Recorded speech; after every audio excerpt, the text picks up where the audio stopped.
बाहर बारिश हो रही होती है और काजल अपनी भाभी का गृह प्रवेश करवाने के लिए आरती की थाल सजा रही होती है। तो वहीं जब शांति चावल से भरा कलश दरवाजे पर रखती है तो सपना गाड़ी से उतरती है और उसका ड्राइवर छाता लिए उसके पीछे पीछे चल रहा होता है। ये सब देख दरवाजे पर खड़ी दादी सास आशा मुंह बनाते हुए बोलती है, इस गरीब घर में अमीर घर की लड़की लेकर आए हैं, टिक भी नहीं पाएगी। ये 10 नखरे होंगे इसके। माँ जी और कर भी क्या सकते थे, दोनों एक दूसरे को पसंद करते थे। अब शांति अपने बेटे बहू का गृह प्रवेश करवाती है और बहू को उसके कमरे तक ले जाती है।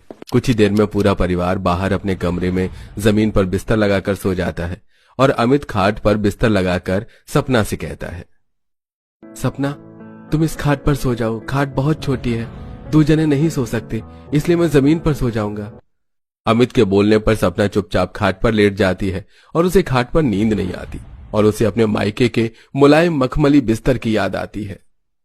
तूने अपने पापा से जिद करी थी ना, देख आज वो ही तेरे लिए नया गद्दा लेकर आ गए हैं और ये बहुत मुलायम और मखमली है। इस पर सोने से तेरे शरीर में दर्द नहीं होगा, इस पर लेट कर देख। हाँ माँ, ये गद्दा परफेक्ट है, आज तो मैं आराम से सोऊंगी। अपने मायके के दिन याद करके सपना सोने की कोशिश करती है, पर आधी रात को सपना के कमरे की छत टपकने लगती है और बारिश की कुछ बूंदें उसके ऊपर आती हैं, जिस वजह से उसकी आंखें खुल जाती हैं। अमित उठो, देखो मेरे ऊपर पानी की छींटें आ रही हैं। बाहर बारिश हो रही है, शायद इसी वजह से छत में सीलन आ रही है। सपना, हमारा घर बहुत पुराना है ना, इसलिए छत टपक रही है, पर तुम मेरी तरफ अपनी खाट करके सो जाओ, इधर बारिश का पानी नहीं आएगा। सपना आराम से सो सके इसलिए अमित उसकी खाट अपने बिस्तर के पास लगा देता है। अब सपना आराम से सोती है और अगली सुबह शांति सपना के कमरे में आती है, जहां वो बैठकर मेकअप कर रही थी। बहू, हमारे घर का रिवाज है, जब तक बहू के हाथ की मेहंदी नहीं छूट जाती हम उससे घर के काम नहीं करवाते, इसलिए कल तुम अपनी पगफेरे की रस्म पूरी करके आ जाओ, फिर करना अपनी पहली रसोई। वैसे भी हमारे घर में गैस सिलेंडर नहीं है, क्या पता इन 2 दिन में मैं तुम्हारे लिए गैस सिलेंडर भी ले आऊं। पीछे से आशा आती है, बहू हमारे घर में तो ऐसी कोई रस्म नहीं रही, और रही पहली रसोई की बात तो हमारे घर में जो मिट्टी का चूल्हा है बाहर आंगन में, बहू उसी पर अपनी पहली रसोई करेगी। आशा की बातें सुनकर सपना को काफी बुरा लगता है। अगले दिन सपना अमित के साथ अपने मायके जाती है, जहां उसकी माँ अपने कमरे में बैठाकर उसके ससुराल के बारे में पूछती है। मेरी बेटी कितने नाजों से पली बढ़ी और ऐसे गरीब घर में शादी कर ली। तेरे वो गरीब ससुराल वाले तुझे परेशान तो नहीं करते? तुझे किसी चीज की कमी तो नहीं है ना? अगर है तो हमें बता।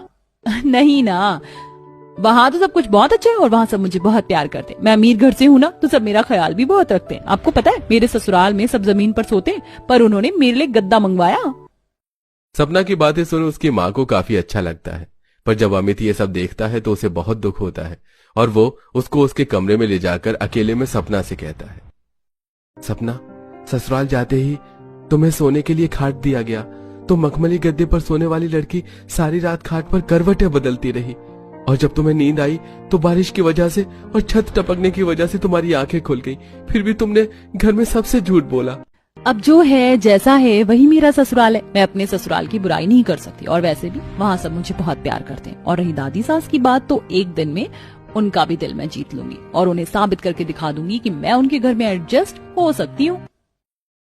कुछ ही देर में सपना अपने पति के साथ पग फेरे की रस्म करके अपने ससुराल जाती है, जहां कुछ दिनों बाद उसकी पहली रसोई होती है और काजल अपनी भाभी को आंगन में ले आती है, जहां जमीन पर मिट्टी का चूल्हा बना होता है और सिर के ऊपर तिरपाल लगा होता है और खाना बनाने का सारा सामान और सूखी लकड़ियां दीवार के एक साइड लगी होती हैं।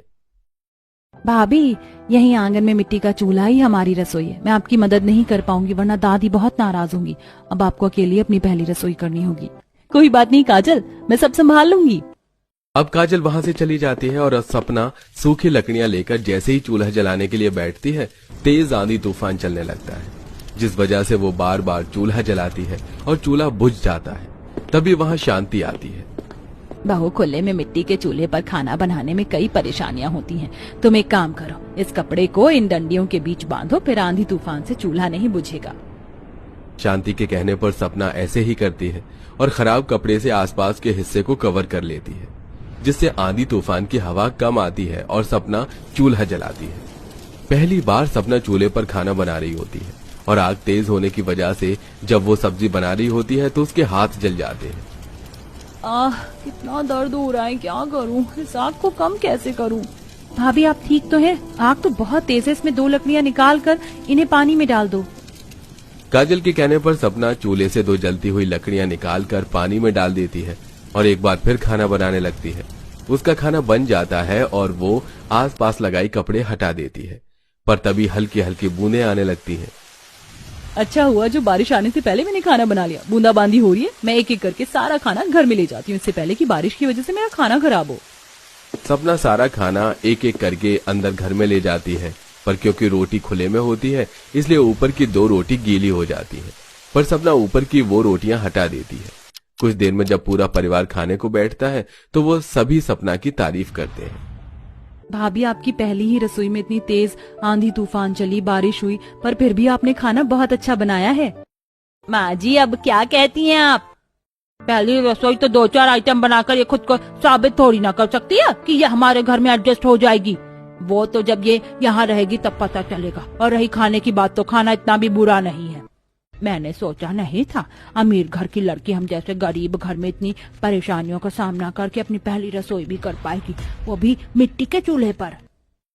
आशा मनी मन सपना की तारीफ करती है, पर किसी के सामने जाहिर नहीं होने देती। इसी तरह 2 दिन बीत जाते हैं और बेचारी सपना आंगन में मिट्टी के चूल्हे पर ही खाना बनाती है। और जब खाना बन जाता है तो शांति के साथ आशा आती है और उसे ढेर सारे कपड़े धोने के लिए देती है। खाना तो तुमने बना लिया, अब कपड़े धोकर दिखाओ, वो भी हाथों से। हमारे यहाँ वॉशिंग मशीन तो नहीं है। कोई बात नहीं दादी सासू माँ, मैं धो लूंगी। मुझे कपड़े धोने नहीं आते, कैसे करूंगी मैं? इतना कहकर सपना कपड़े उठाती है और नलके पर लेकर जाती है। पसीना धूप से परेशान वो नलका चलाती है और फिर हाथों से रगड़ कर कपड़े धोती है। और ये सब आशा छुप कर देखती है। जैसे जैसे कपड़े धोकर सुखाकर वो अंदर जाती है, फिर तेज हवा चलती है और कपड़े गंदे हो जाते हैं। अब सपना बेचारी उन्हें फिर धोती है। जहां सपना परेशान थी वहीं आशा उसकी लगन देखकर खुश थी और आखिरकार उसके कपड़े सूख जाते हैं। इसी तरह कुछ दिन बीत जाते हैं और अब रसोई के साथ साथ सपना को घर की बाकी जिम्मेदारियां भी दी जाती हैं। सास उसे 1000 रुपए पकड़ाती है और खाट पर बैठी दादी सास उसे 1000 रुपए में ही महीने भर का राशन लाने को कहती है। तो सपना 1000 रुपए और थैला लेकर राशन की दुकान पर जाती है और 1000 रुपए में महीने भर का राशन लाती है। देखिए दादी सासू माँ, मैं सारा राशन ले आई और ये 50 रुपए भी बच गए। मैं सस्ता और अच्छा सामान लाई हूँ, देख लीजिए। इतना कहकर सपना कमरे में चली जाती है और दोनों सास मिलकर सामान देखती हैं। जहां शांति खुश होती है वहीं दादी सास हैरान हो जाती है। वहीं कमरे के दरवाजे से ये सब सपना देखती है और मन में कहती है, भला हो उस औरत का जिसने मेरी मदद की। अब तो दादी सासू माँ मुझे अपना लेंगी। बारिश में मिट्टी के चूल्हे पर पहली रसोई, फिर ढेर सारे कपड़े धोकर और 1000 रुपए में राशन लाकर सपना ने दादी सास को थोड़ा बहुत तो इम्प्रेस कर लिया था।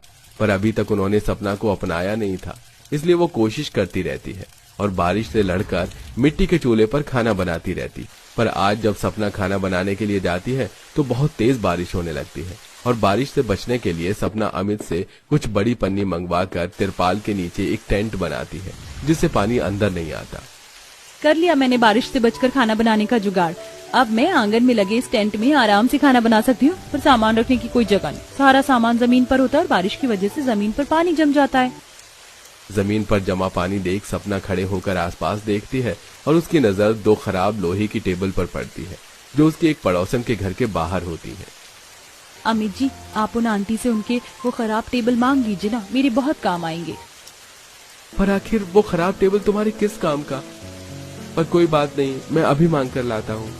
अमित बारिश में भीगता हुआ बाहर जाता है और पड़ोसन से उसका खराब टेबल लेकर आता है।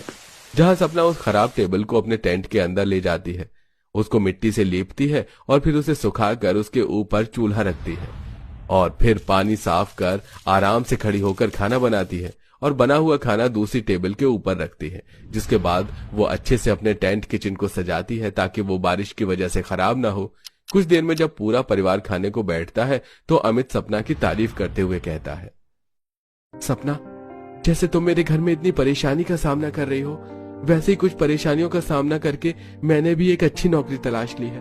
अब एक एक करके घर में वो सारी चीज आएंगी जिसकी तुम्हें जरूरत है। तेरी बीवी ने ऐसा भी कौन सा तीर मार दिया जो तू उसकी इतनी तरफदारी कर रहा है? माँ जी, ये तो आंगन में जाने के बाद ही आपको पता चलेगा। शांति के कहने पर आशा आंगन में जाती है, जहां वो टेंट की बनी एक छोटी सी रसोई देखती है। शांति जब रसोई में जाती है तो वो देखती है कि सपना ने सब कुछ काफी अच्छे से अरेंज कर रखा है। ये देख आशा का दिल पिघल जाता है और वो सपना को गले लगाकर उससे कहती है, बहू, मैंने तुझे घर के हर काम में परखा और तूने साबित कर दिया। एक अच्छी बहू अमीर घर से आया गरीब घर से, वो घर को अच्छे से संभालना जानती है। इस तरह सपना आशा का दिल जीत लेती है, जिसके बाद एक पक्की रसोई बनवाई जाती है और इस तरह एक एक करके घर में गैस, चूल्हा, बेड, गद्दा जैसी जरूरत की चीज आने लगती हैं। इसकी जरूरत सपना को होती है।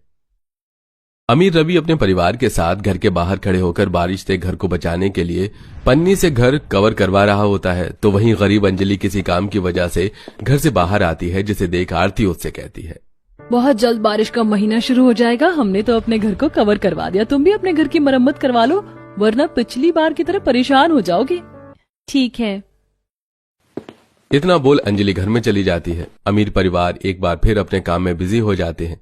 देखते ही देखते पूरा दिन बीत जाता है और विनीत जब रात को सब्जियां बेचकर घर आता है तो अंजलि विनीत से कहती है, विनोद, देखो ना, हमारी पड़ोसन ने अपने घर में पन्नी लगवा ली है ताकि बारिश से उसके घर में सीलन ना आए और उनके घर की सफेदी खराब ना हो। हम भी इस बार अपने छत की मरम्मत करवा लेते हैं, वरना पिछली बार की तरह परेशानी होगी। बच्चों के साथ बेड पर बैठी सुमित्रा कहती है, हाँ बेटा, एक बार छत की मरम्मत करवा लेंगे तो कुछ सालों का छुटकारा मिल जाएगा। कोशिश कर रहा हूँ, बहुत जल्द छत की मरम्मत करवा लूंगा। अमीर के पास इतना पैसा है कि वो बरसात आने से पहले ही बरसात से बचने की सारी तैयारी कर लेता है, पर गरीब इतना गरीब होता है कि सोचते सोचते बरसात का मौसम आ जाता है और वो कुछ नहीं कर पाते। फिर एक दिन अमीर परिवार जब घर में टीवी देख रहा होता है तो अचानक से बारिश शुरू हो जाती है और राजू भाग के खिड़की से बारिश को देखने लगता है।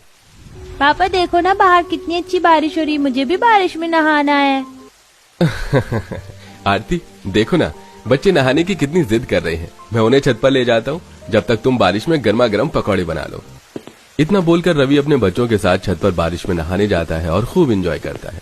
तो वहीं रसोई में खड़ी होकर आरती खिड़की से बारिश का मजा लिए उनके लिए पकौड़े बनाती है।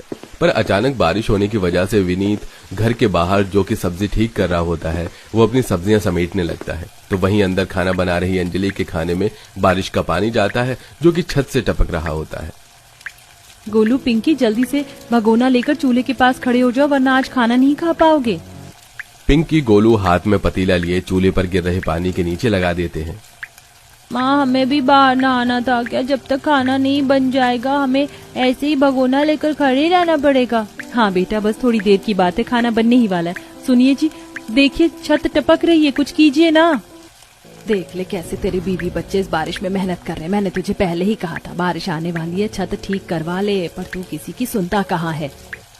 अपनी माँ और बच्चे की बातें सुनकर विनीत बाहर से कुछ घास लेकर आता है और उन घास को लेकर छत पर सीढ़ियां लगाकर जाता है और थोड़ी थोड़ी दूर पर उन घास को लगाने लगता है। ये सब कुछ छत पर बारिश में नहा रहा रवि देख लेता है।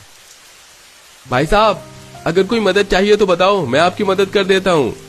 अरे नहीं, मदद की जरूरत नहीं है, बस थोड़ा सा पानी है जो टपक रहा था, अब हो गया ठीक।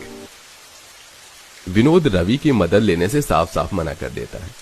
कुछ देर में विनोद अपने बच्चों के साथ छत पर नहाकर नीचे जाता है और तभी सभी गर्मा गर्म पकौड़े खाते हैं। तो वहीं थोड़े से पकौड़े बर्तन में लेकर छाता लिए आरती अंजलि के घर जाती है, जहां वो देखती है कि अंजलि के बच्चे पतीला लेकर खड़े हैं, क्योंकि घास लगाने के बाद भी पानी टपकना बंद नहीं हुआ था। अंजलि, मैंने तुम्हें पहले ही कहा था बारिश आने वाली है, छत की मरम्मत करवा लो। देखो मासूम बच्चे कैसे पतीला लेकर खड़े। अगर हमारी कोई मदद चाहिए तो हम तुम्हारी मदद करने को तैयार हैं। हमने छत ठीक करवाई थी, पता नहीं ये फिर से कैसे लीक होने लगी। एक बार फिर अंजलि आरती की मदद लेने से साफ मना कर देती है। इसी तरह कुछ दिन बीत जाते हैं और एक रात तेज आंधी तूफान चल रहा होता है। गरीब परिवार अपने घर में आराम से बिस्तर लगाकर सो रहा था, तो वहीं अमीर परिवार सोने की तैयारी कर रहा होता है। तभी अचानक से तेज बारिश होने लगती है। अरे बहू रवि, देखो बाहर कितनी तेज बारिश हो रही, कितना अच्छा लग रहा है रात का मौसम। सुनिए जी, बच्चे तो सो गए हैं, मैं अभी गर्मा गर्म चाय बना कर लाती हूँ और कुछ देर हम पकौड़े के साथ बारिश के मजे लेते हैं। इतना बोलकर आरती रसोई में जाती है और चाय पकौड़े बनाने लगती है। तो वहीं गरीब परिवार जब सो रहा होता है तो सुमित्रा के शरीर पर कुछ बूंदें टपकती हैं और उसकी आंख खुल जाती है। तो वो देखती है कि उसके घर की छत टपक